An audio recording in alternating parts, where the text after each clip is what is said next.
ఒక్క పాకిస్తాన్ కాదు 100 పాకిస్తాన్లు వచ్చినా దేశాన్ని ఏమీ చేయలేరన్నారు నారా లోకేష్. భారత్ దగ్గర మోదీ అనే మిసైల్ ఉందని చెప్పారు. నమో ఒకటే దెబ్బకు పాకిస్తాన్కు దిమ్మ తిరగడం ఖాయమన్నారు. 2014లో రాష్ట్ర విభజన చేసి కట్టుబట్టలతో మనల్ని మెడపట్టుకుని గెంటేశారని కామెంట్ చేశారు.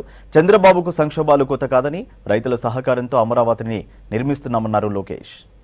చనిపోయిన వారికి నేను నివాళులర్పిస్తున్నా.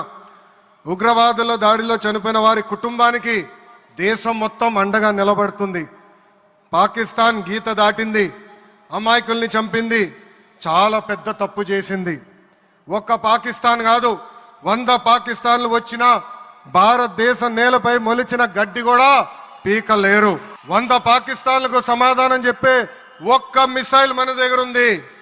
ఆ మిసైల్ ఏంటో తెలుసా? నమో గౌరవ ప్రధానమంత్రి నరేంద్ర మోడీ గారు. సింహం ముందల ఆటలు ఆడకూడదు, ఆడితే ఏమవుతుంది? మన సింహం నమో కొట్టే దెబ్బకి వరల్డ్ మ్యాప్లోనే పాకిస్తాన్ అని మిస్సింగ్ రావటం ఖాయం. ఈరోజు పాకిస్తాన్ ఆర్మీలో పనిచేసేవారు కొంతమంది రాజీనామా చేశారు, కొంతమంది సెలవులు పెట్టిపోయారు. దట్ ఈస్ మన నమో. నమో కొట్టే దెబ్బకి పాకిస్తాన్ దిమ్మ తిరుగుతాం ఖాయం.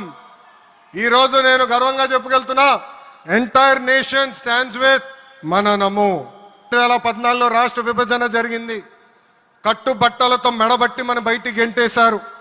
ఎక్కడి నుంచి పరిపాలించాలో తెలియని పరిస్థితి. కానీ మన సిబిఎన్ గారికి సంక్షోభాలు కొత్త కాదు. ఒక పక్కన సంక్షేమం, మరో పక్కన అభివృద్ధి చేసి చూపించారు. అందరి ఆమోదం తెలిపిన తర్వాతనే అమరావతి రాజధానిగా ప్రకటించారు. రైతులు చేసిన త్యాగం వల్ల ఈరోజు అమరావతి ఏర్పడింది. ఒకే రాజధాని, అభివృద్ధి వికేంద్రీకరణ అనే ఎజెండాతో మన ప్రభుత్వం ముందరికెళ్ళింది.